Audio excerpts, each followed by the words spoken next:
Hello, welcome everyone. Thank you for joining us today. My name is Dora. I'm joining you from Budapest, from Hungary, which is where we are based, together with Sebastian. And for those of you who are joining us for the first time, I just want to share with you a few words about Kesher, which means connection in Hebrew, and it's an initiative that we started 5.5 years ago now. And our aim is to introduce Jewish history, culture, heritage, and also the present day situation of different Jewish communities from all over the world. Today, we're going to visit Western Galicia, which is southeast Poland, and in specific, we'll visit three towns, which Olga will specify in a moment. I don't want to butcher their names. So let me introduce you to Olga Bohonovskaya, who is currently joining us from Germany, but she's based mostly in Krakow, in Poland. She's originally from Odessa, and she's been a tour guide in all of these places, including Germany, Poland, Ukraine, and I think wherever she goes, basically. We are very happy to have her with us today, and she's going to guide us through this very special region of Jewish history. So I'll pass the word to Olga, and if you have any questions, please put them in the chat. And of course, after her presentation, we'll open it up for questions and answers. Hello, everyone. Thank you, Dora, for an introduction, and thank you all for finding the time to join us here today for hopefully this very interesting tour of southeastern Poland or Western Galicia. And of course, the region is big, and there are a lot of interesting places there worth visiting and talking about, but we are limited in terms of timing. So today we're going to explore three a bit different towns in southeastern Poland, which on one hand share a lot in common. On the other hand, each is known for having a little bit of its own history. So let me open up the first video clip, and it starts with a map, and you'll see where we're going to start our journey. And I'm going to be showing you three videos based on the footage which I took last August and September, quite recently, about a month and 2 months ago, and giving you the live narration. So that's the map of the region. Highlighted with this big red dot is Krakow. We are traveling southeast of Krakow. Our first stop is in Tarnów. I'm sure many of you have heard of the last name Tarnowski. So obviously it's connected with this town, Tarnów. Then from Tarnów, we're going to Rzeszów, closer to the eastern border of Poland, and we are finishing the journey in Przemysl, a very interesting city where, as they say, east meets west. It's located right on the border, almost on the border, like 4 miles away from the border with Ukraine. And you can see this gray line on the map, and the word Ukraine, that's basically the entrance point into Western Ukraine. Slovakia is at the bottom of this map. So today, all these three towns are located in the southeastern Poland, but I'm sure many of you are familiar with the word Galicia. In the 19th century, when Poland stopped to exist, this region became known as Austrian Galicia or Western Galicia. When Poland regained its statehood in 1918, the administrative division of the country became designed from scratch, and the term Galicia doesn't exist any longer. So why did the Austrians decide to call this region Galicia?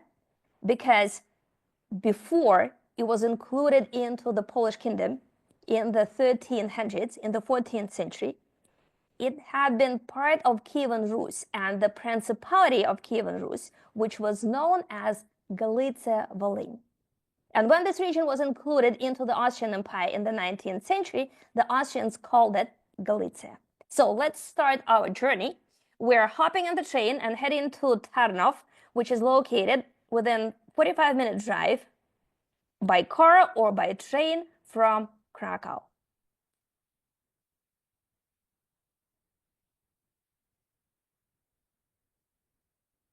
So this road is the entrance point into Tarnów's old town. And it connects the old town with the train station.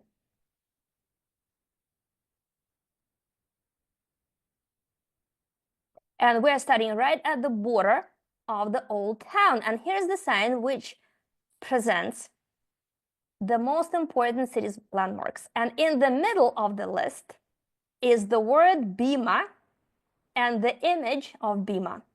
So we're starting at the gate.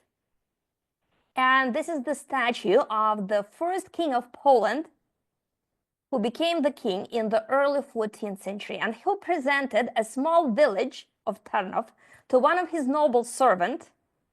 And here on this reliefs, you can read the story or see the story. So the king of Poland presented that small village located on the hill to his noble servant so that he started building his private town. And for centuries, up until the late 18th century, it was a privately owned town.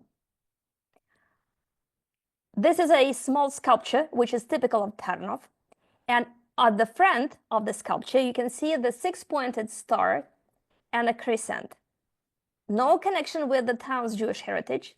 It's the city's emblem, which is connected with the noble family who owned Tarnów from the 14th century and up until the end of the 18th century, up until the Austrian times. Their last name was Tarnowski, and eventually the town was named after them. Very top, very wealthy Polish noble family. In the 14th century, they started building their town. They encircled it with a town wall, which had towers, and this is one of the medieval towers. In order to populate the new town, they invited Germans, they invited Poles from other parts of the country, and according to the historians, the Jews settled there shortly after the city was founded, already in the late 14th century, outside the city wall.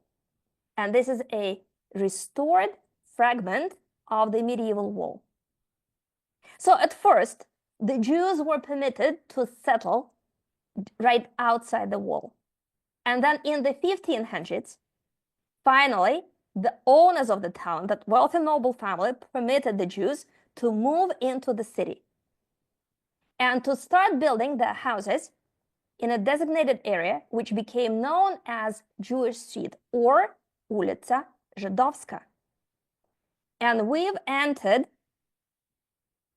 through one of the old gates, and we're now following in the footsteps of the early Jewish settlers who were permitted to settle inside the city walls in the 15th century. On one hand, the owners of the town, that wealthy noble family, allowed the Jews to settle here. On the other hand, they permitted the Jews to build there only 12 houses. So according to the records, around 80 Jews built here 12 houses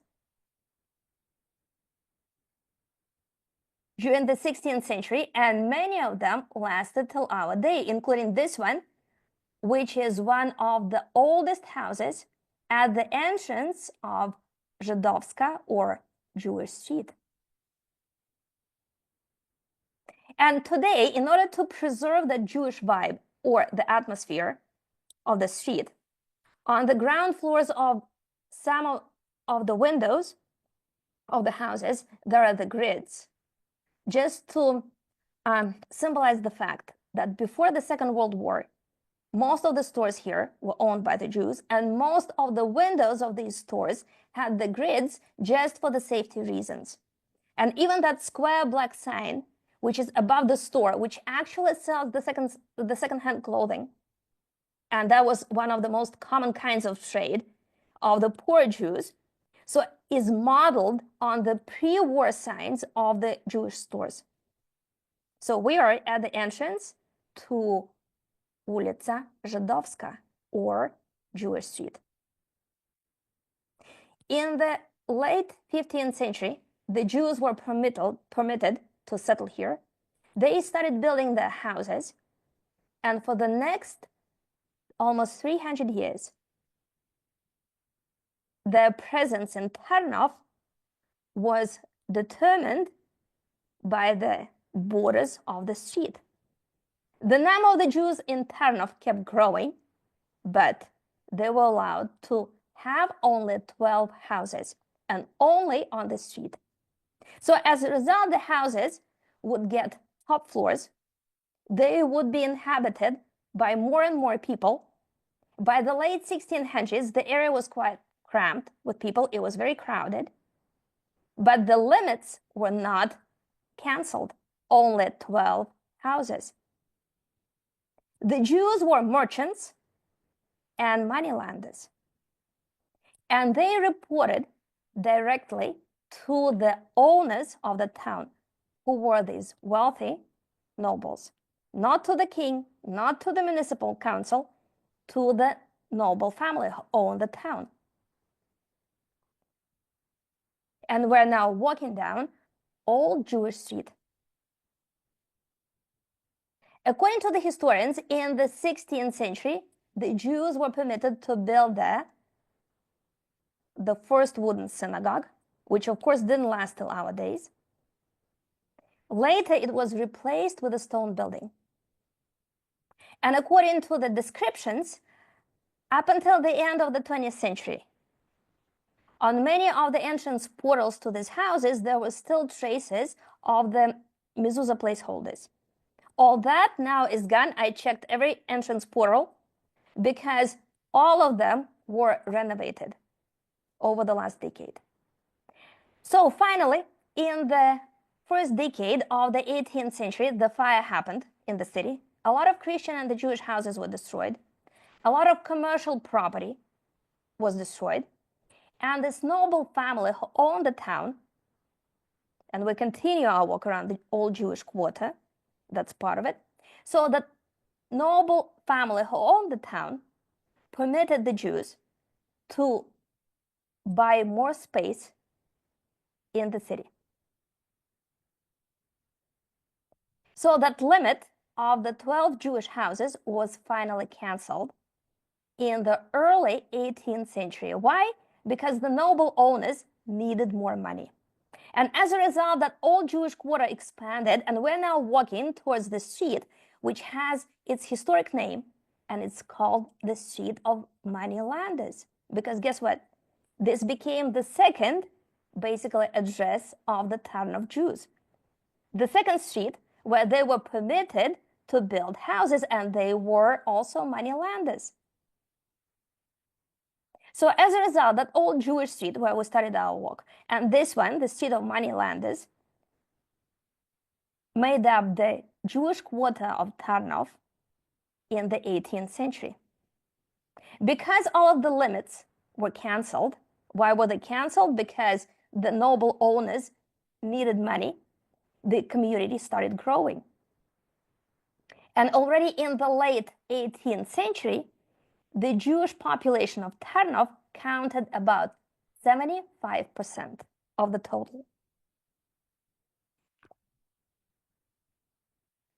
This street takes us to the central square, the main market square. And in every Polish town, which was established in the Middle Ages, all of the main streets led to main market square, which was the center of daily and commercial life of the city. That's where the trade was. That's where they had the market stalls. And from the start, the Jews were permitted to trade here on main market square. That building in the center is the town hall. All of the residents, Christian residents, reported to the town hall. The local Jews reported to that noble family of the town's owners.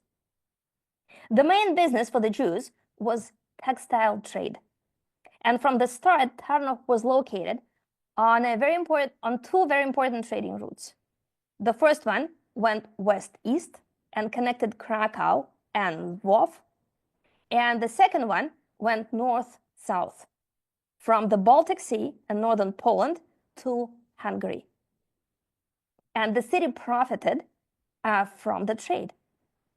All these buildings, which you see on Main Market Square, including this Renaissance-looking town hall, belong to the 15th and 16th centuries.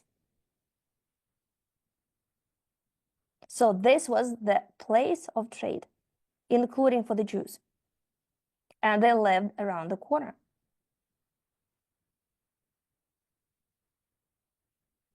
Today, on the ground floors of these houses, there are mainly restaurants, bars, cafes. One of the buildings is occupied by the City Museum.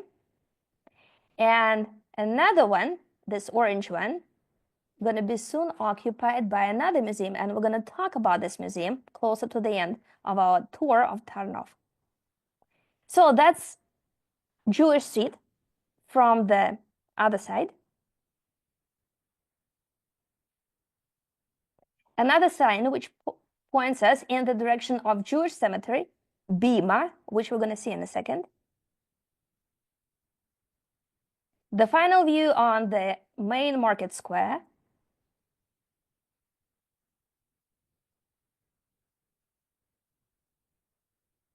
And we continue our walk around the old Jewish quarter. In the 18th century, when all of the limits, restrictions imposed upon the Jews were cancelled, the Jews, besides the trade, were permitted to become artisans, to establish the guilds of artisans, and to sell their goods also to the Christians. And this is the so-called gallery of artisans or craftsmen, which has been created quite recently. And it's dedicated to the main guilds of craftsmen which existed in Tarnów in the 18th century. So who were they? The Jews were the bakers, shoemakers,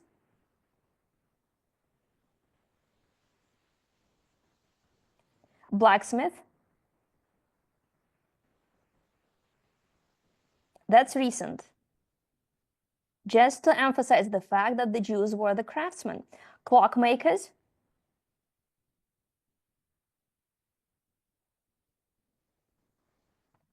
weavers,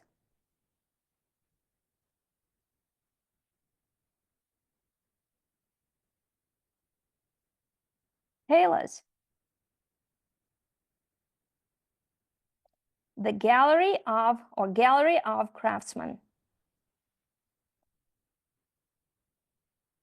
And Gallery of Craftsmen, which once was another old Jewish lane, brings us to this main square and to the Bima, which is the only piece of the old synagogue built in Tarnów in the 17th century and lasted through the Second World War. Of course, back then, in the old days, this parking lot didn't exist. The area was built up. By the 18th century, it was really built up with the houses, Jewish houses. There was one major road which had a very interesting symbolic meaning. It connected the Jewish quarter and the Bima with the Tarnów Cathedral. The Jewish quarter in the old days was not fenced off. The Jews were integrated into the city's daily life. And that road which connected the Jewish quarter and which connected the old synagogue with the cathedral was a proof of that. So the old synagogue was built here from stone in the 17th century, and most probably it replaced the old wooden synagogue which had been built here 100 years earlier.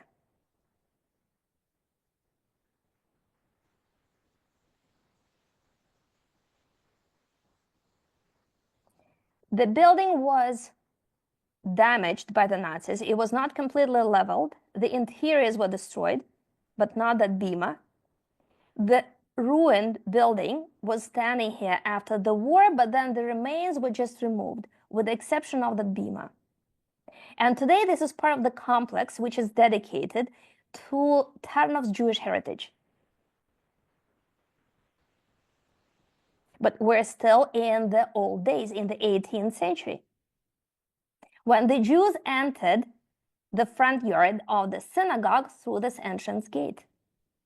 Today, next to the gate is the sign which says that this complex is maintained on the money, on the funds provided by the city of Tarnov. So that's a reconstructed old gate into the front yard of the synagogue. In the late 18th century, when the Tarnov Jewish community experienced its first golden age, Poland was partitioned between the Austrian Empire, the Kingdom of Prussia, and the Russian Empire, and Tarnov ended up being in the region known as Western Galicia and part of Poland. At first, as a result of those partitions, all of the historical trading routes stopped to exist. The Austrians didn't really want to invest into the infrastructure of Galicia, which brought the region to the decline.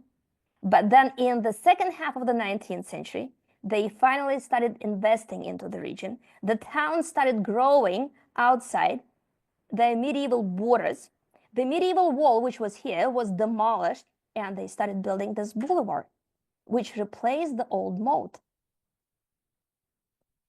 Tarnov started outgrowing its medieval borders. The Jewish community started growing as well.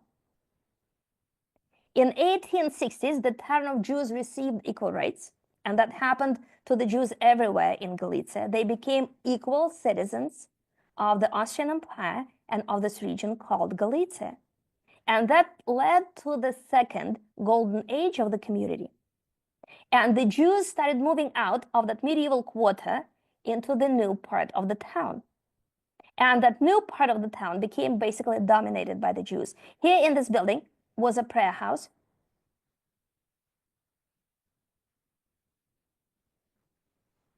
Now on the ground floor is some commercial space, and on the upper floors there are privately owned apartments. Once the Jews became equal citizens and received equal rights, a lot of them got involved in the municipal government. And in the late 19th century, Tarnov got the vice mayor who was Jewish. His name was Elias Goldhammer. And when he retired, but was still alive, the street was named after him, and it was a big thing. And today it keeps its original name. Elias Goldhammer was a Tarnov Jew who became active in the city's politics and became the vice mayor. And the street was named after him in the early 20th century. In that big building on the right side of the road was one of the most luxurious hotels in Tarnov at the end of the 19th century, which belonged to the Jews. In the building next to it was a Jewish-owned bank.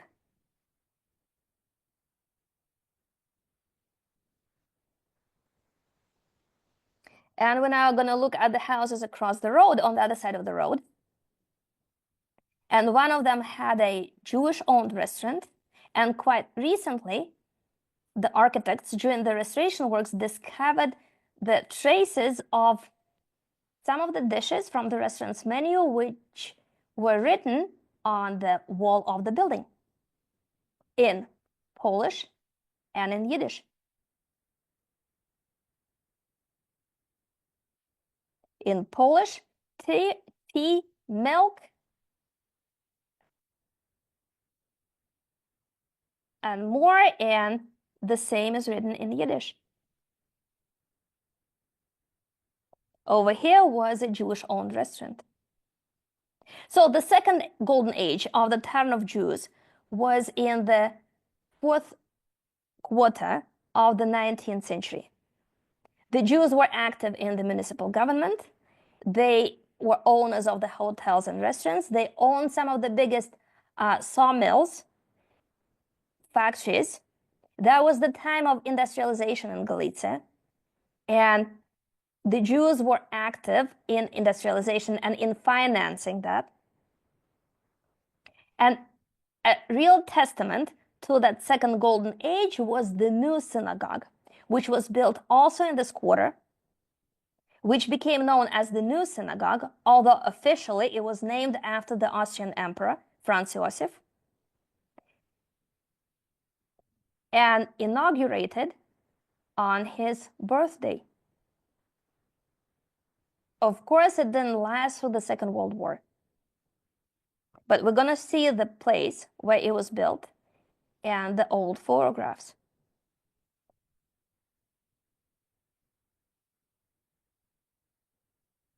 Today, this district, this neighborhood, is a mishmash of some old buildings which lasted through the Second World War and some communist-era architecture.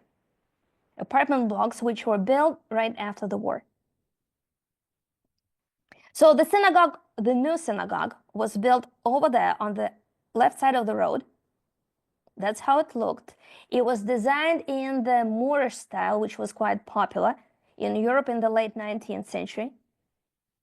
Particularly, the Tarnov Jews were proud about the dome, which belonged to that synagogue and which you can see on this photograph, and which towered over the city. The official name of the synagogue was Franz Joseph Synagogue, named, or Franz Joseph, named after the Austrian emperor. And today, only this memorial sign reminds us of the existence of the New Synagogue, which was destroyed during the in 1939.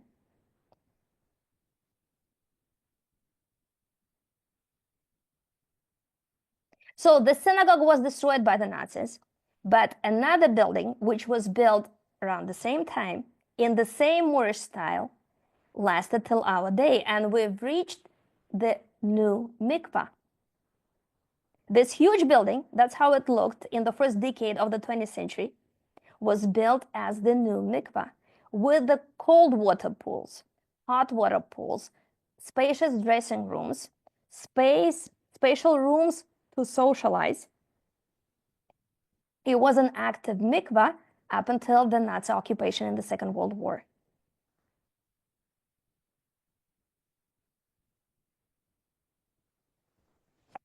After the Second World War, it was turned into a communal bath.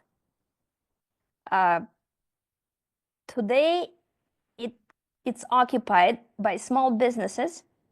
In the early 2000s, there was a Jewish restaurant, but now it's closed. And in front of the monument, in front of the mikveh these days, there is this memorial, which was created by the communist government after the Second World War and commemorates the memories of the Tarnov residents who were sent to Auschwitz with the first transport. So the first transport to Auschwitz was sent from Tarnov with 728 Poles.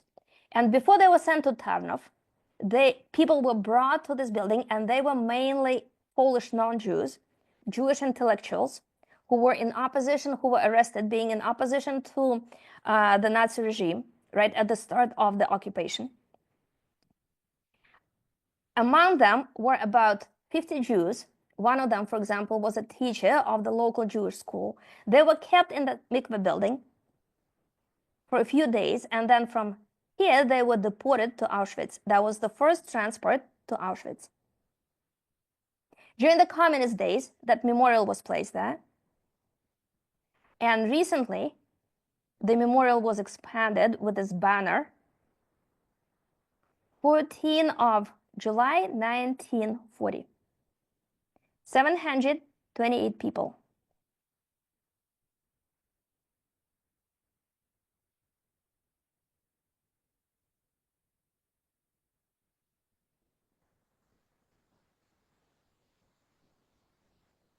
And across the road is a telephone booth, which is not actually a real telephone booth.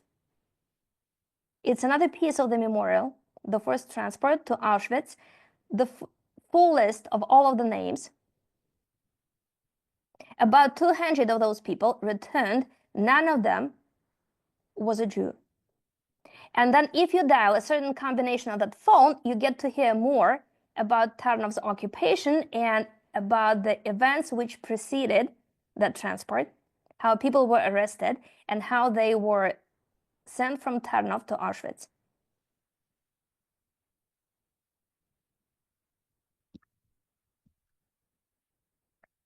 So, and that memorial is literally 2 or 3 minutes walk from the old town. And we are back to that part of the old medieval wall, which separated the city suburb from Tarnow's old town and from the Jewish quarter. And now we are moving up in time to the Second World War. Tarnów was occupied on September 9th, 1939. And the medieval Jewish quarter was turned into first the address for all of the Tarnów Jews. That's where they had to move in. And then was turned into the Jewish ghetto.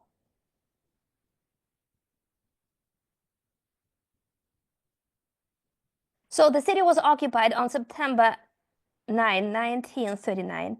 By November 1939, all of the Jewish-owned businesses had been Aryanized. The Jews had to wear the David star on the armband, and all of the Jewish bank accounts were frozen. The Jews had to become forced laborers. And at the start of the occupation, there were about 25,000 Jews living in Tarnów. At first, they could live in their homes anywhere in the city. But then at the end of 1941, they were ordered to move into that area of the old Jewish ghetto, or of the old Jewish quarter. And at first, it was not fenced off. The first mass deportations from the Jewish quarter and the first mass killings within the limits of the Jewish quarter happened in July 1942. And that's the memorial sign which talks about that several thousand Jews of Tarnów were shot in the non-stop gunfire on the streets here, on the streets of the old Jewish quarter, and on Main Market Square.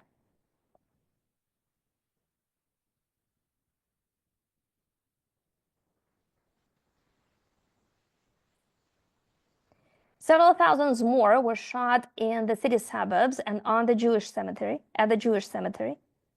And then about 8,000 more were deported to the Galicia concentration camp. And after that operation, the Jewish quarter was fenced off and turned into the Tarnów ghetto,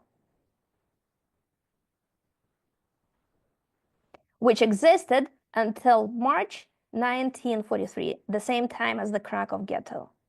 In March 1943, the ghetto was liquidated, and these are the wartime photographs of Tarnów.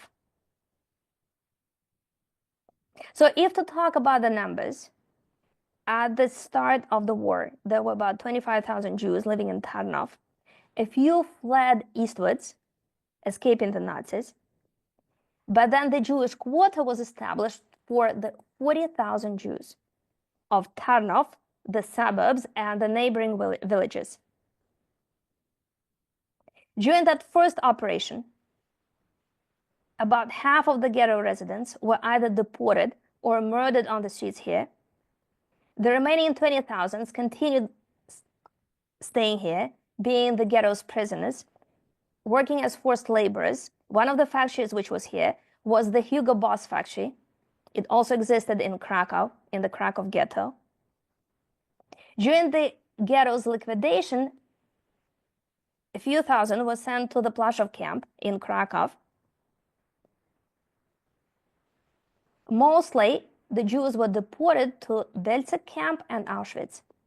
And today, within the limits of the old Jewish quarter, there is this memorial, which is the Tree of Life. On the tree trunk are the names of the righteous among the nations, the residents of Tarnów who saved the Jews. And when you get closer to this memorial, you hear the sound of the heartbeat. Now I'm gonna turn the sound on because I tried when filming, I tried to catch the sound. Hopefully I will be able to hear it.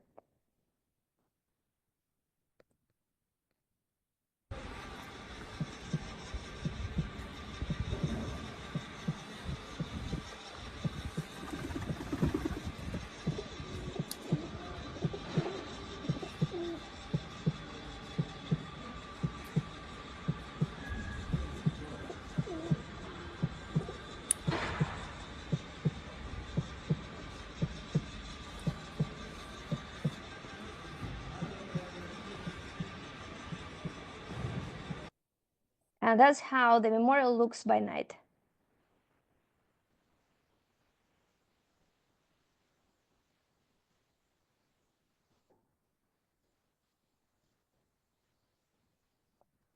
This space is called the Old Synagogue Park or Square. The bima is now part of the memorial, and on the wall here are the photographs of how the Jewish cemetery, the synagogues, looked before the Second World War. The photographs which give insight into the 18th, and 19th, and 20th century Jewish community. That's the Jewish cemetery. We're going to go there. How these lanes of the old Jewish quarter looked before the war. We've just walked them. The old synagogue, which was here.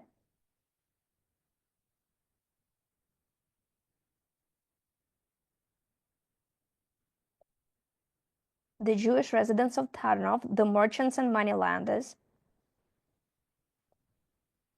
The market stalls on Main Market Square, where we've been. Those lanes, we walk down these lanes.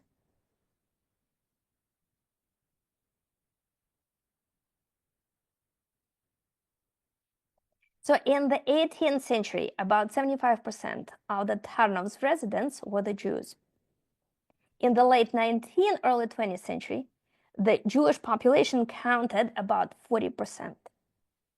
The community was not homogeneous. There were very emancipated Jews. There was a small Reformed community.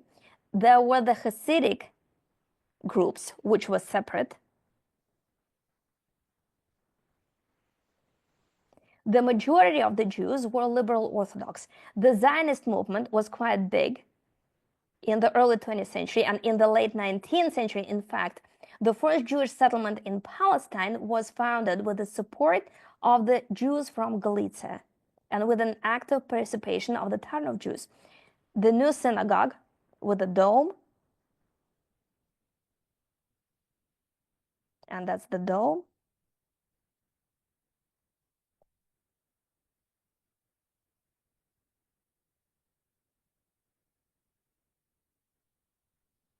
The bima inside the old synagogue.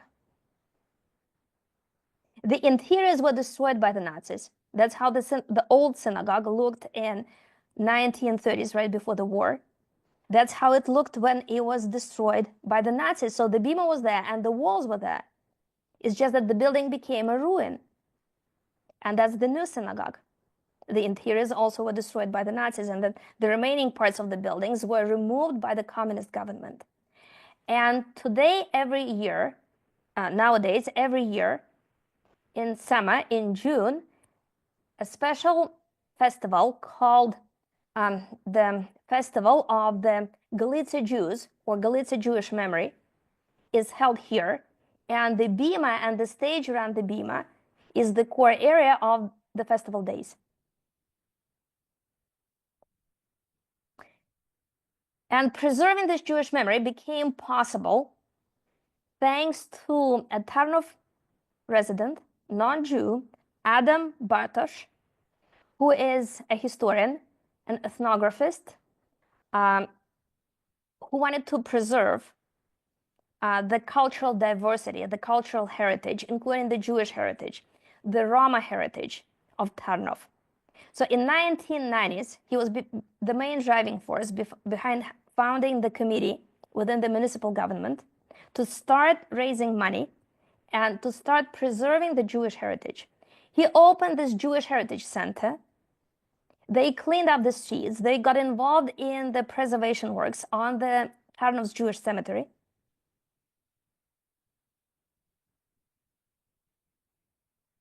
And then they got involved into the second project, which is creating the Jewish house, or the Yiddish hut. And that's this orange building right in front of us. Xenotaphium Yiddish hut, Yiddish hut. It's meant to be a big space inside. So far, they've restored the outer wall of the building. They've been working on the space inside. It's also a privately funded project, and there is another man behind this. And the idea is to create a lot of space inside to recreate Jewish life, a Jewish hut, Yiddish hut of Eastern Galicia, and in this way to preserve the memories of the Tarnov Jews and of the Galicia Jews. But so far, it's work in progress.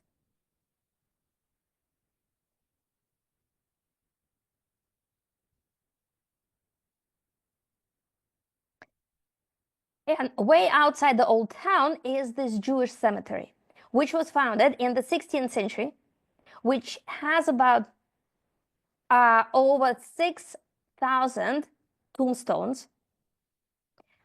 Most of the names have been recorded, so there's an archive. And on top of that, there is this memorial, which was put, that pillar, which was placed there in late 1945 by David Becker, a Holocaust survivor. His family was murdered by the Nazis. He managed to escape to the USSR. After the end of the war, he returned, found in the wartime rubble the pillar from the new synagogue, cut the top part of the pillar to make it look like a tree trunk cut short, and placed it on one of the mass graves. So the cemetery was the area of the mass shootings of the Jews. That's the second mass grave.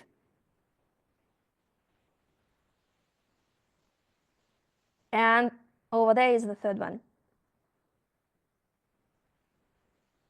In order to get inside the cemetery, you need to schedule an appointment. So that's Tarnov. And no, the Jewish community, although about 600 to 700 Tarnov Jews survived through the war in hiding, mostly because they escaped eastwards towards the USSR. They survived the war in the USSR. They returned to Tarnov, but then they left. So the community was not really reestablished after the war. And right now, there's no Jewish presence there. There's no Chabad, nor no Orthodox community, nobody. It's just that there is a group of residents who are non-Jews who want to preserve the heritage. David Becker later immigrated, I don't remember, either to Israel or to the United States, as most of the Polish Jews did in the decades after the war, like in 1960s, 1970s. So that was Tarnov, which is 45-minute drive from Krakow, and which today is known for its Jewish heritage and all of the projects which have been carried out to preserve the Jewish heritage. You've seen the Bima, which is one of the main sites, the cemetery, and that old Jewish quarter, which is one of the best preserved Jewish quarters in all of Galicia. And now from Tarnov, we're going to continue our trip eastwards. Just a second.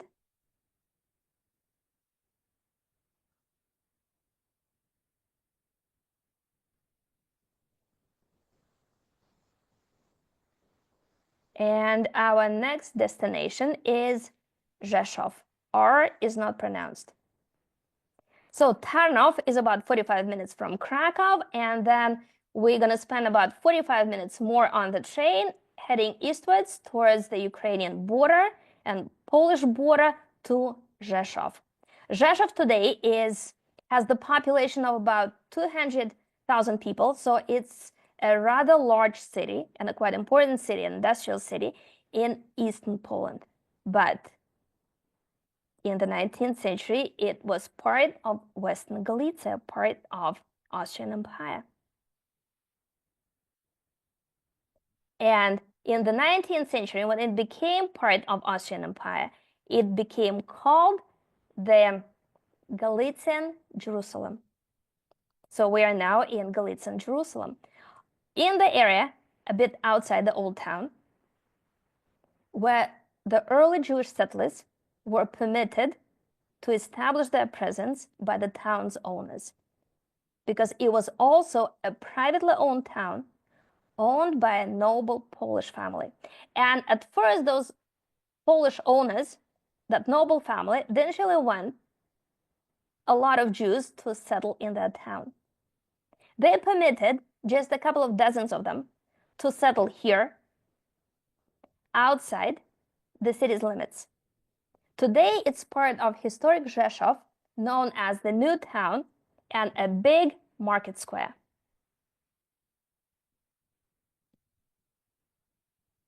So according to the records, the first documented written presence of the Jews living in Rzeszów belongs to the late 16th century, which is quite late.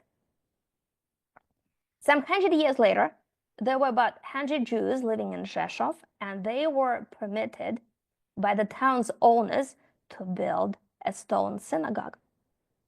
And today, this synagogue, which was built in the late 16th, early 17th centuries, is one of the best preserved synagogues in Galicia, or in the region in eastern Poland. And it's one of the finest examples of the synagogue/fortresses, because we're in the region which was on the country's border in the 16th century. And the synagogues, and oftentimes the Catholic churches, were part of the city's fortification system. They were built as castles and were meant to be part of the fortification system in case of any enemy invasion. So that was the case with the synagogue. So it was built in the late 16th century with a tower. Look how thick the walls are. And it was a quite big stone building.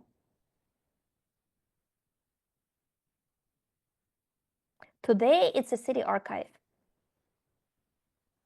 The original interiors were destroyed during the Second World War.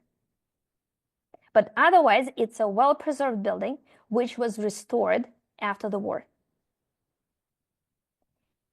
In the late 17th century, some 100 years later, the town's owners changed, and another very wealthy and very noble Polish family became the town's owners. And they were more open and willing to permit the Jews to settle in that town. And they allowed the Jews to build the second synagogue because the community started growing. And that's the second synagogue, with the exception of the top floor, which was added in the 20th century after the Second World War. And these two were active synagogues up until 1939.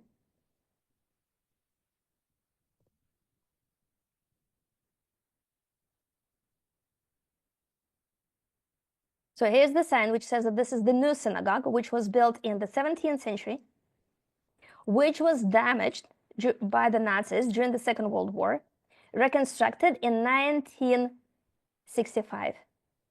Another sign in 3 languages, in Polish, in German, and in English. It was not completely burned. It was destroyed, but the outer wall lasted through the war. And the most recent one, dedicated to the Rzeszów Jews who were murdered by the Nazis during the Second World War, to the 29,000 Rzeszów Jews. And now let's go inside. By paying a small fee, one can go inside, and now it's an art gallery.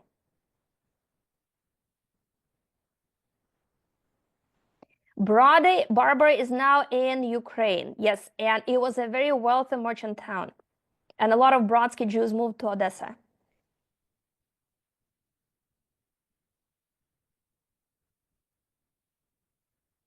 So just random modern art, not connected with the city's Jewish history, but look at that round window and the shape of the windows. These are the original windows and very typical elements of the Jewish religious architecture. Usually, most of the synagogues built by the Jews, at least in Poland and in Eastern Poland, they had those round windows. And those round windows had a symbolic meaning.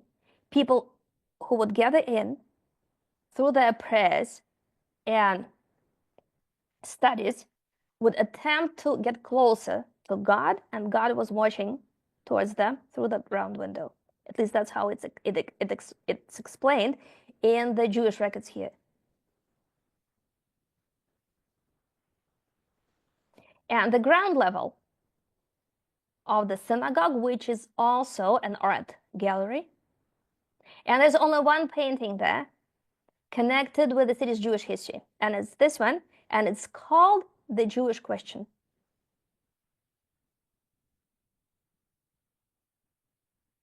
No specific meaning behind it.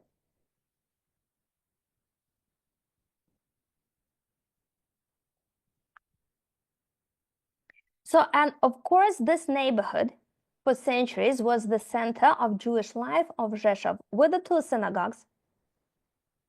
The old one, built like a castle, and the new one, built some 100 years later.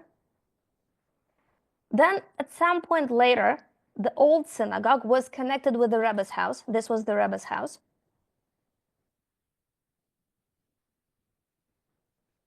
There was the old and the new cemetery, and the old cemetery was in between the two synagogues in that small square.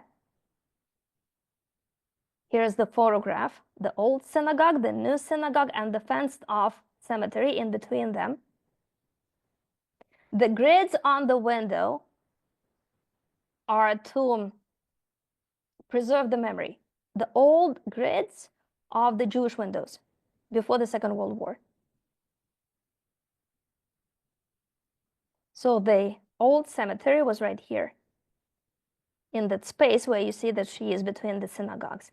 It was desecrated by the Nazis. The second cemetery, the new cemetery, was across the road where you see the big trees. It was also desecrated by the Nazis. Because during the Second World War, the medieval Jewish quarter was turned into the Jewish ghetto.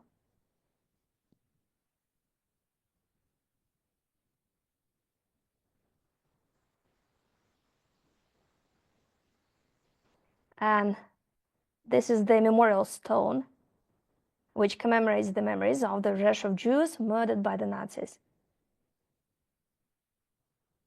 And from that new town, from that neighborhood, which was a historic Jewish quarter, we are walking towards the old town, which is within 15-minute walk.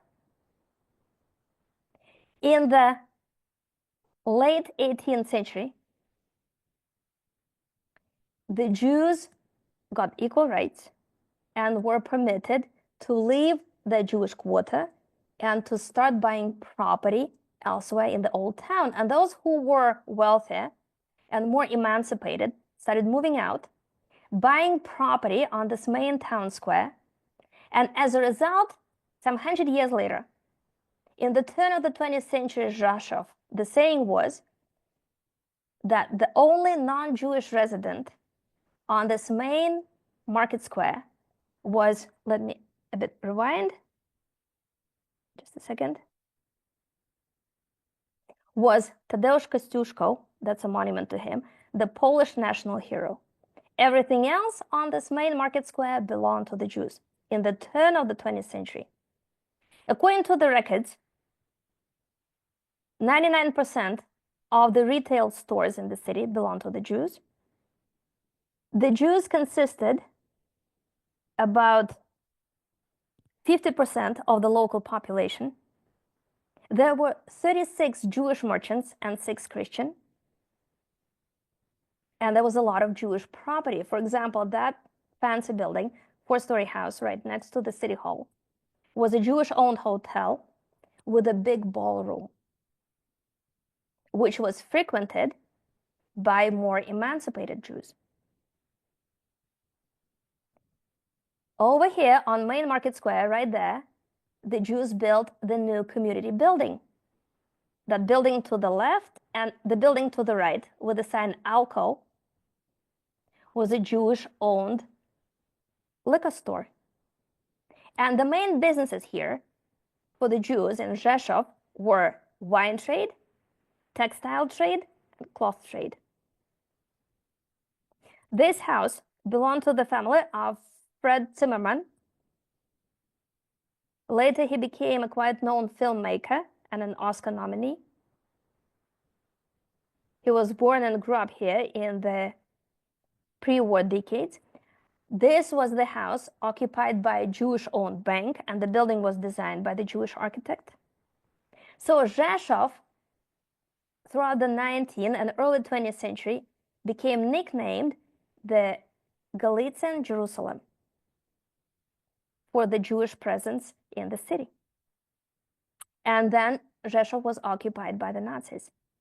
And among the first operations or acts carried out by the Nazis were the arrests of the city's intellectuals, mainly non-Jews, who would represent any possible opposition.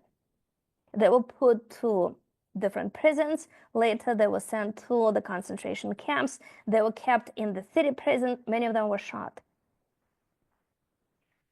Then they established the Jewish quarter. And of course, the Jewish quarter was in the medieval Jewish ghetto. And then there was the Jewish ghetto for the Rzeszów Jews and for the Jews who lived in the neighboring area. In 2001, this memorial was placed there by a local artist, and it's called Transition. 2001. It's a transition from the devastating 20th century into the 21st century. The memorial, which should remind us that the heritage is there, that's according to the vision of the sculptor. A human silhouette,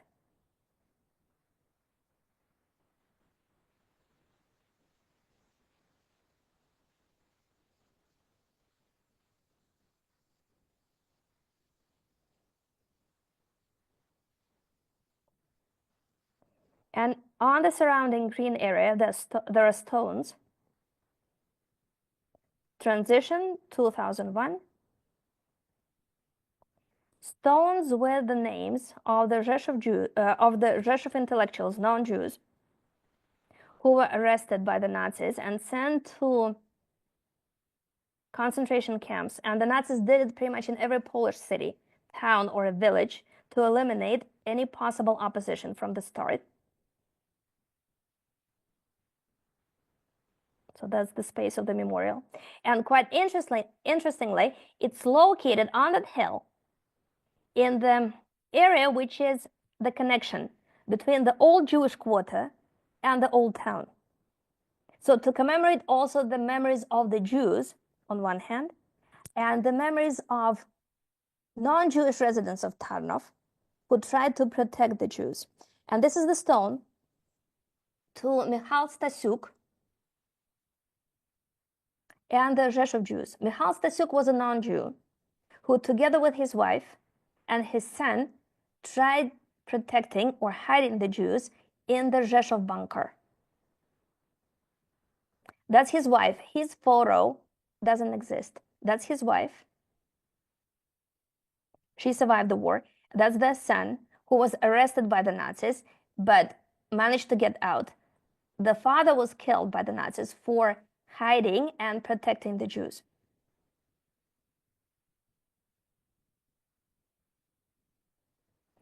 So historically, underneath those old houses on Main Market Square, there were cellars, which were created by the wealthy merchants in the 16th and 17th centuries to store goods. When the city was occupied by the Nazis, when the Nazis established the Jewish quarter and then later the ghetto's residents realized that they needed the place to hide, to escape the ghetto. And they decided to use those cellars as a bunker, as a hiding place. During the periods of the ghetto's liquidation, they started escaping the ghetto, hiding in those cellars, creating tunnels to connect the cellars underneath the houses. And this is the photograph of this Main Market Square and the houses there, which was taken immediately after the war. They got an agreement with a grocery store owner to provide them with food. The main entrance into the bunker was from the pharmacy, and this is the photograph of the pharmacy, which was right on the square. In 1942, about 40 Jews went into that bunker. But quite a lot of people knew about that. And they came up with an idea to brick up the original entrance into the bunker, and they thought they were safe. They even created the underground kitchen. These are the two Jews who managed to survive, first staying in the bunker and then escaping the bunker. They created the alarm system. They had enough food. They were constantly digging the tunnels between those cellars, building the escaping routes. But then one thing happened which they could not foresee. By accident, during the construction works, some forced laborers, without even knowing it, bumped into that hidden entrance to the bunker. And a person who was standing on guard in the bunker, who was Jewish, he saw the spades and he saw the light.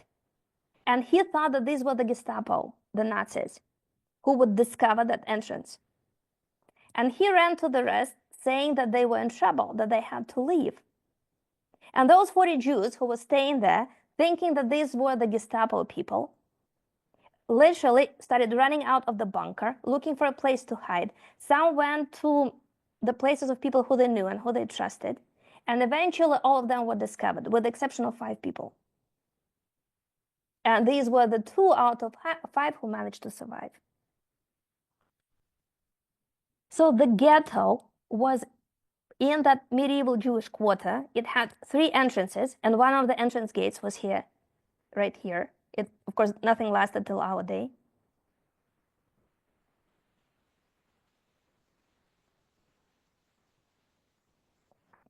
At the peak of its existence, in the Rzeszów ghetto, there were 22,000 Jews from Rzeszów and the neighboring villages.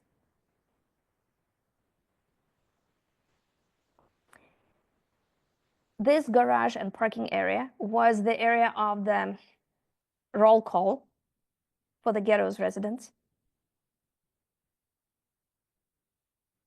The cemetery was desecrated, and the area became another roll call. That's why today there's a memorial there.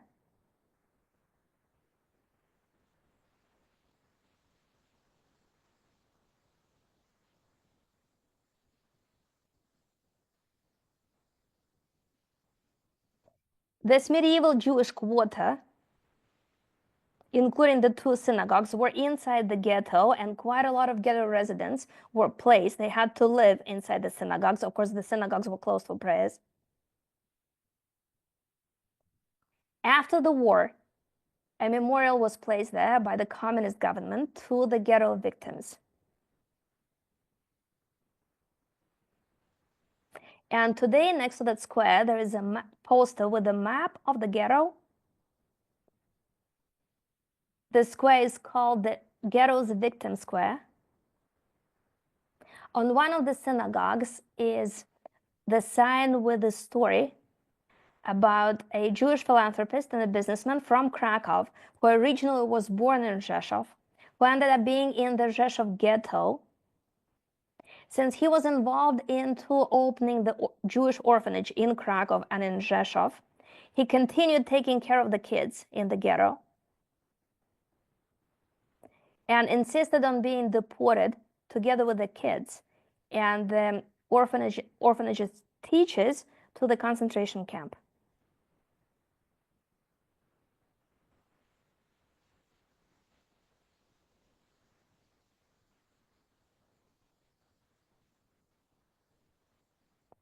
And within the limits of the ghetto, or the former ghetto, the old Jewish quarter, there is one beautiful mural, which is dedicated to the Ulma family, who were simple Polish peasants living in the countryside.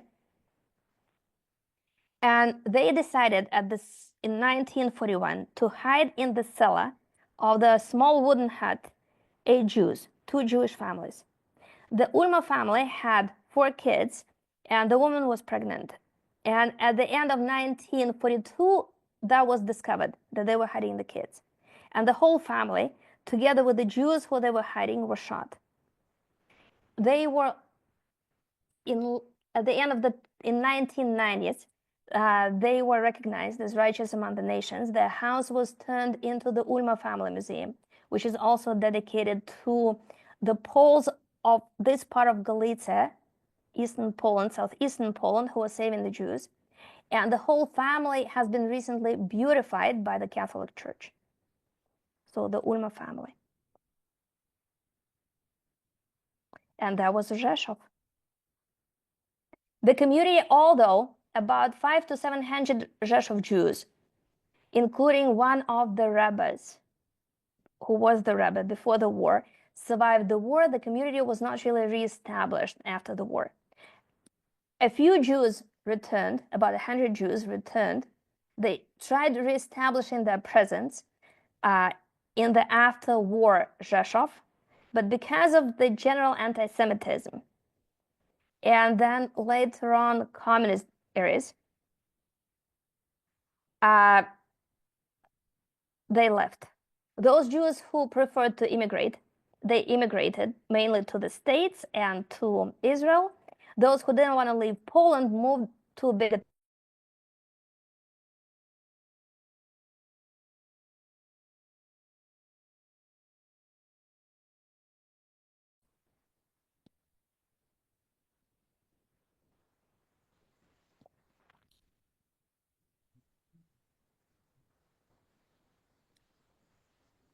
Olga, we cannot hear you now. I'm not sure if it's only me or no, I think also other people cannot hear you. Something may have happened to your microphone. Okay.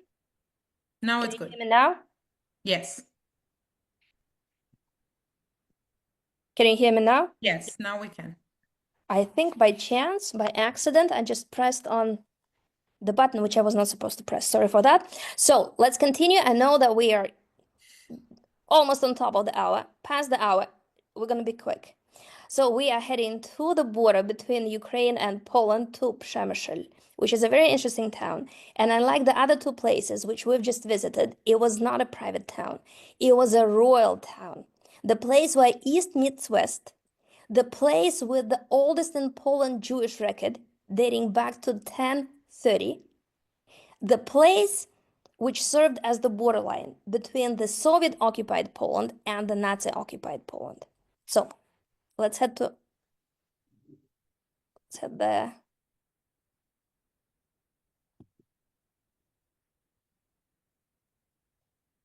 So, Przemysl, here we are on Main Market Square, right in the heart of the old town, the ruins of the royal castle, and that tower which belongs to the Przemysl Cathedral are on top of the hill. So this square was the center of medieval Przemysl, which was founded around the 9th or 10th centuries by one of the princes of the Kievan Rus. Then the area was captured by the Poles, and the first written record of the Jewish presence in Przemysl belongs to 1030. That's the oldest written record of the Jews living in Poland, 1030. Then the city was recaptured by Kievan Rus, and for about 200 years it remained being part of Kievan Rus. And only in the middle of the 14th century it was reconquered by the Poles and became a royal king's city on the country's borderline. And the middle of the 14th century was a very important period in the Polish history. That's when Poland got the most prominent king, and the Polish kingdom became very powerful, on one hand. On the other hand, that was the time when the Jews were fled from, or were expelled from Central Europe, from Germany, during the Black Death. They had to go somewhere, and they went east. And that king allowed the Jews to settle in his towns, including Przemysl. And these streets, which start from Main Market Square, became the address of the medieval Jewish community. One of them was called Jewish Street. The area was not fenced off or gated. The Jews were merchants and moneylenders. And they were regarded being the servants to the king.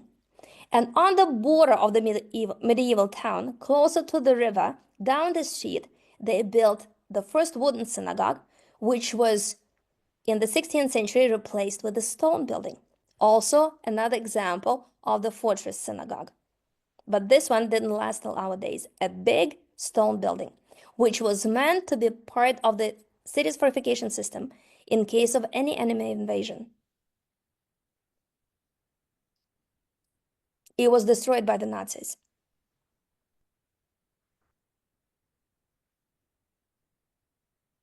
So in the 16th century, there were about 1,000 Jews living in Przemyśl, which made it one of the biggest medieval Jewish communities in eastern Poland. The Jewish quarter expanded to this area. Nothing of that lasted till our day.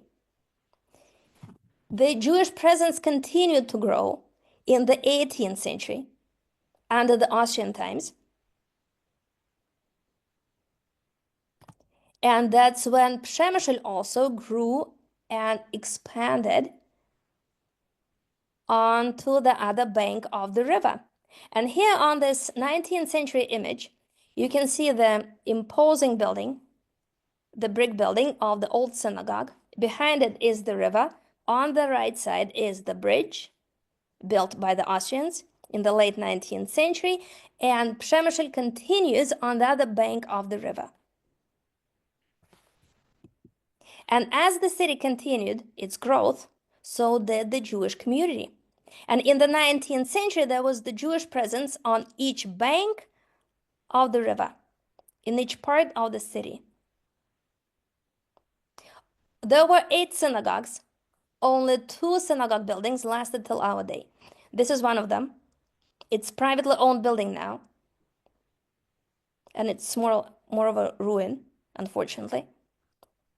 But it's privately owned, and the city or any of the Jewish communities cannot do much about that. And the new synagogue, which is rather well preserved, it's a listed building built in the turn of the 20th century Przemyśl with that round window. It was built on one major donation of the Przemyśl Jew and became known after his name. And today on the facade of the building, there is the sign which is dedicated to the Przemyśl Jews, which talks about the history of the synagogue built in 1910, which became known as the Scheinbach synagogue after the major donor. The sign says that in 1939, about 20,000 Jews lived in Przemyśl, and they made 30% of the total population. But then on September 1st, the Nazis invaded Poland from the west. And although the Poles were expecting the war, their resources were not equal. A lot of people, including the Jews, escaped eastwards, mainly to Lvov. Przemyśl is not far from Lvov.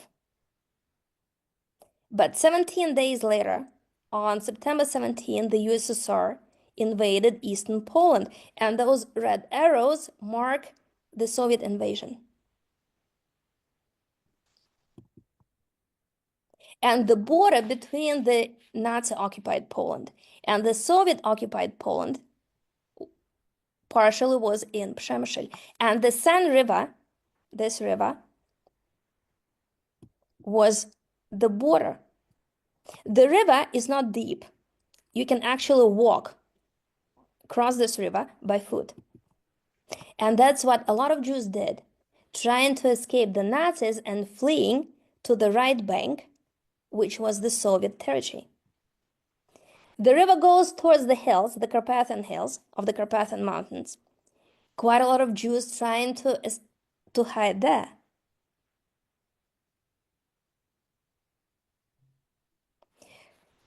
So as of September 17, 1939, and up until June 22nd, 1941, this river served as the border between occupied by the Nazis Poland, which is the left bank, and occupied by the Soviets Poland, which is the right bank. At the start of the occupation, the Nazis first killed about 1,000 Jews who were the Jewish elite living in September 1939 in Przemyśl. Some were from Warsaw, some moved there from Krakow, some were local. And then they ordered the remaining 20,000 Jews living on the left bank to move to the Soviet territory. 20,000 Jews had to cross this bridge, which at that time was the only bridge they could use for pedestrians only, and leave the left bank and move to the right bank. But that saved lives of most of them.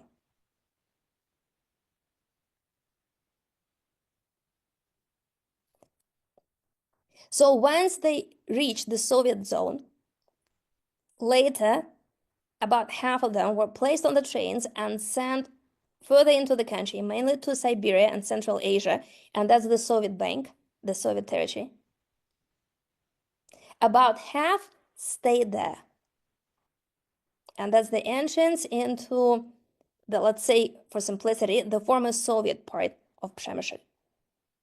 The synagogues were closed by the Soviets. All of the religious life was stopped. But as some of the survivors noted, things were normal there. And they were even happy because the Poles were not allowed to call the Jews the bad names under the Soviet government. So the left bank was under the Nazis. This is the river. And the right bank was under the Soviets. Up until June 22nd, 1941.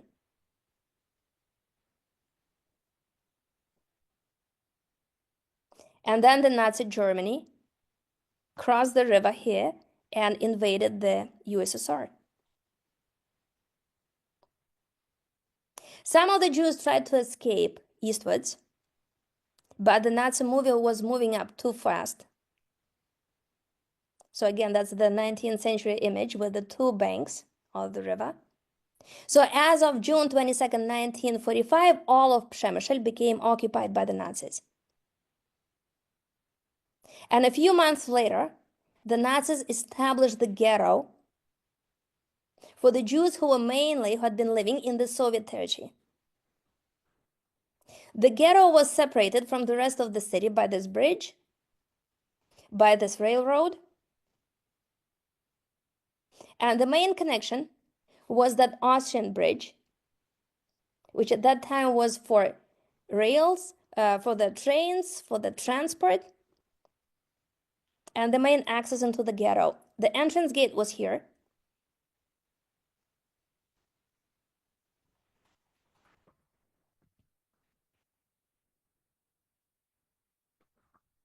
This was one of the main streets of the ghetto, and quite a lot of old buildings which were there during the ghetto time lasted till our day. Today, the street is called the Street of the Ghetto Heroes. If we go left, we continue our walk around the former ghetto area, which was for 22,000 Jews. This was the Jewish hospital.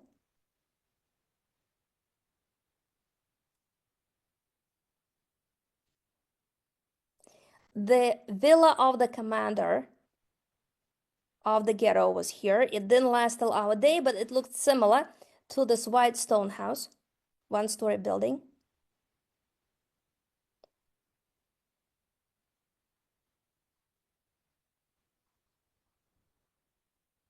The church is modern, but that house with the terrace is from the wartime. This was the roll call grounds, now the garages and private homes, and this area was for mass executions. So all these buildings were there for the ghetto residents. The prison, which was the prison for the ghetto residents, and the ghetto was there up until the end of 1943. Down this road is the train station from the Austrian period, which was used for deportations to Belzec and to Auschwitz.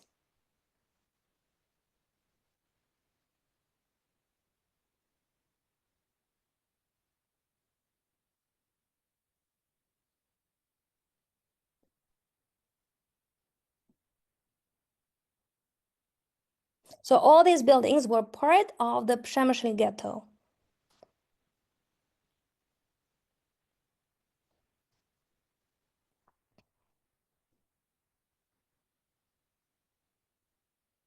This Austrian school was occupied by Judenrat, the Jewish council, and during the ghetto liquidation, about 1,500 Jews were shot there.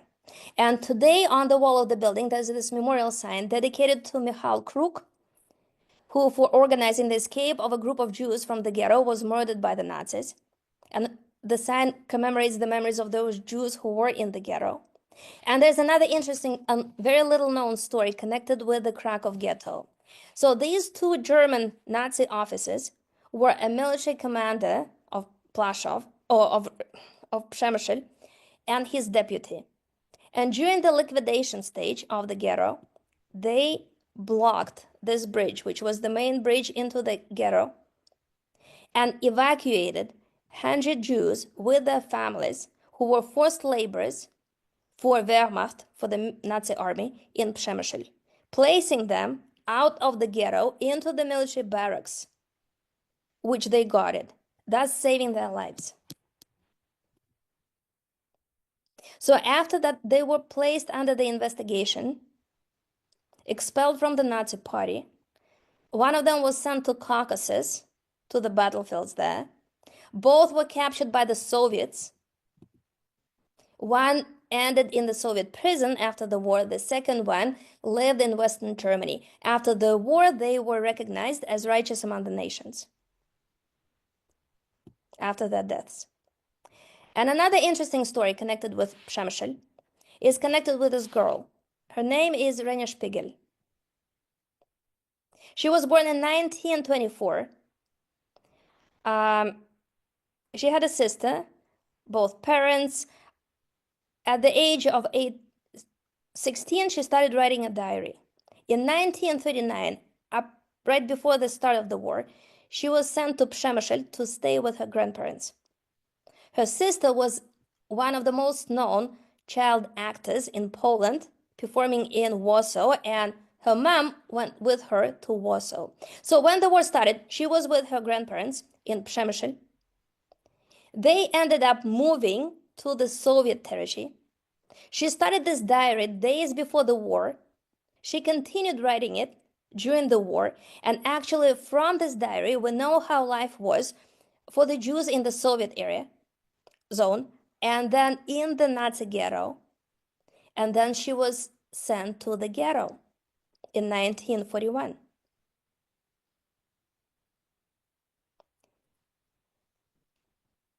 Right before the war started, she lived with her parents, with her grandparents, in the house next to the synagogue, and although the family was very emancipated, she describes that synagogue in her diary. They lived in this two-story house. She describes their life there, and we can even go in, and these are the wartime doors. And although the building was completely changed inside,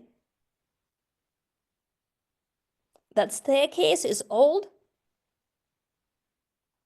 Some apartments are going there through the remodeling. She describes this house in her diary. From there, they moved to the Soviet zone in Przemysl. She continues her studies there. She goes into the theater. She is involved in the theatrical performances.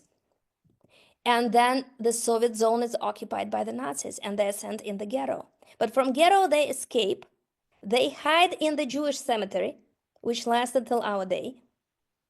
That's the entrance.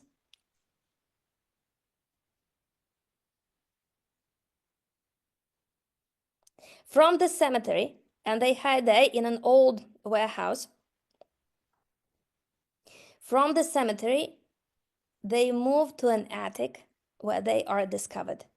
She was shot by the Nazis, but she managed to hide her diary, which was found, passed on to her family, and published in 2019.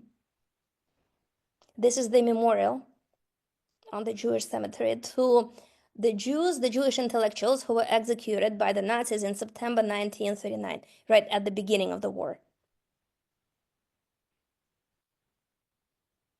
That's the street which connects that synagogue, her house, and this Jewish cemetery. And she also describes the street in her diary.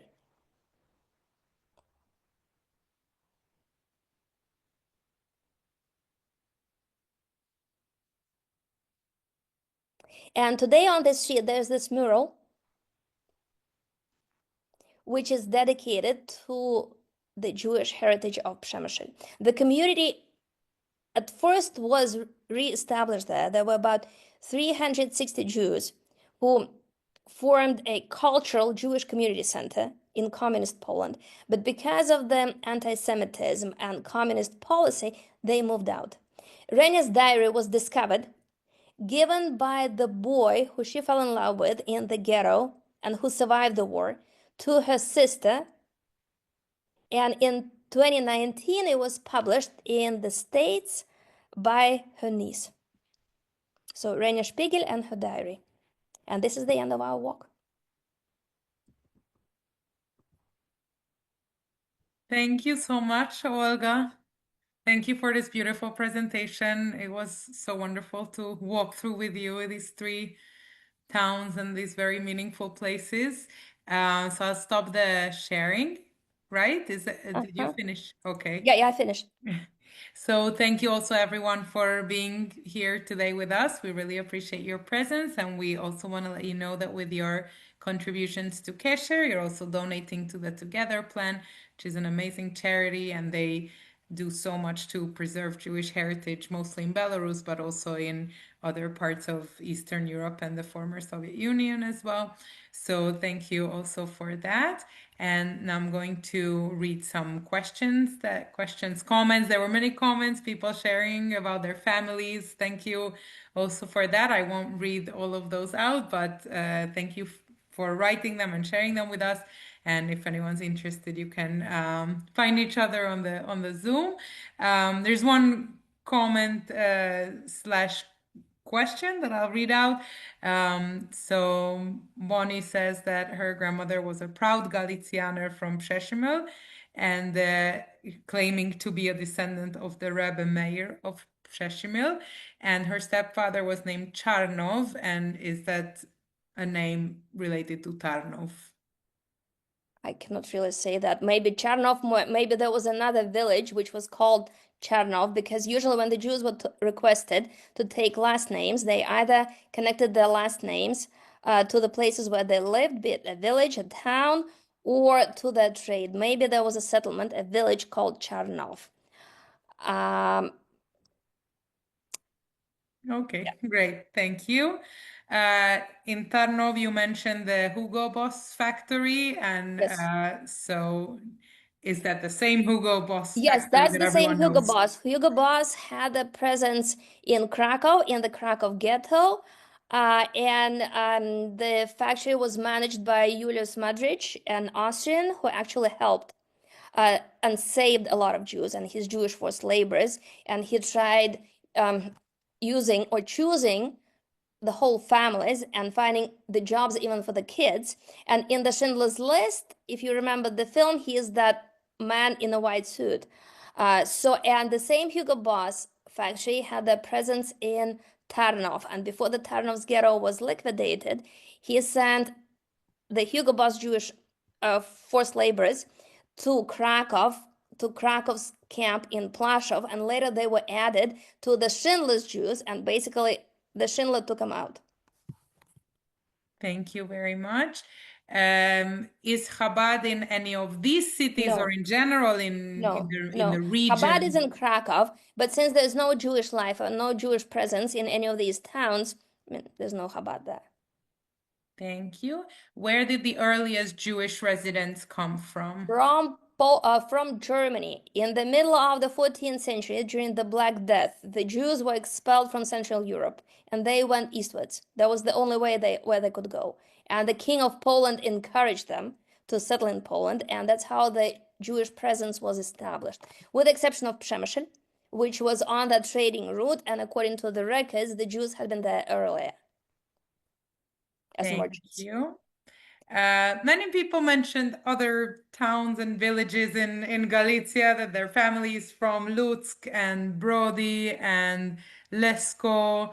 I don't know if you want to comment in general about. Yeah, I'll comment in general. I think we're gonna continue next year, maybe traveling, because I want to take you to another interesting place. They have the synagogue lasted through the war, which was saved, protected from the Nazis by a noble Polish family who actually built it, and they even saved the interiors, so it's intact. So we're gonna go there and to other places. There's a very big town, Zamość, which is even featured in the Jewish Museum in Warsaw, so we're gonna go there. As for that part of Galicia, which ended up being in Ukraine, like Brody, Lutsk, etc., that's off limits now for obvious reasons. In Brody, which was a very wealthy merchant town located on the border, and a lot of Brodsky Jews were very emancipated, known as Galicia Jews, who were following the German Jews, liberal, modern, Orthodox. So they moved to Odessa. Over there in Brody, there's only one ruin of the synagogue. There's nothing else there.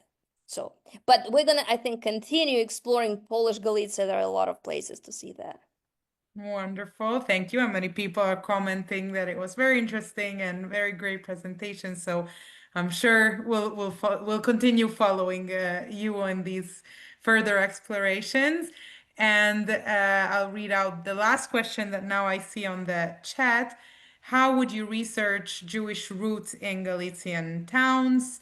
And Mel shares that JRI, she hit a wall with this website, but if you have any recommendations of Well, how best to research. if you know the area and have the names, you'd better contact the city archives because usually they have some records, and it may take them time to respond, but in general, you can obtain info from the Polish archives. Thank you. And one more question came in. Were any of Jews sent Lodz, to no, Łódź? the Lodz, And no. They had Rzeszów ghetto was big, Tarnów ghetto was big, and in fact, Jews from sometimes even from Krakow were sent to the two ghettos there, but they were not sent to Lodz. No. thank you very much. So I think I read all the questions that came in, but Olga, you covered so much that I think that's also the reason why there are not that many questions. We are still taking in all the information you gave us. So thank you so much, and thank you everyone for being here today. We really appreciate your curiosity and your presence and your active comments and questions. So thank you so much for that. And tomorrow, as always, we'll send out follow-up resources, and you will be able also to rewatch this recording, and we'll also send you further information. So thank you everyone for being here today, and we hope to see you soon. And I just see one last question. I don't know if Olga, you want Stary to. Schatz, there's Nowy Schatz, there is Stary Schatz, there are a lot of places. So we're going to continue traveling. That's a solution, it looks like. Okay, wonderful. So thank you, everyone. Have a wonderful rest of the day, and we hope to see you all soon. And on Sunday, we're going back to the normal times. We'll again see you at 3 p.m. Those of you who are joining from the East Coast, and 12 p.m. on the West Coast. And our next event is going to be about the Jews of Burma. So we hope you will follow us also there. Thank you everyone for being here, and have a wonderful rest of the day. Bye. Bye everyone. Thank you so much for joining.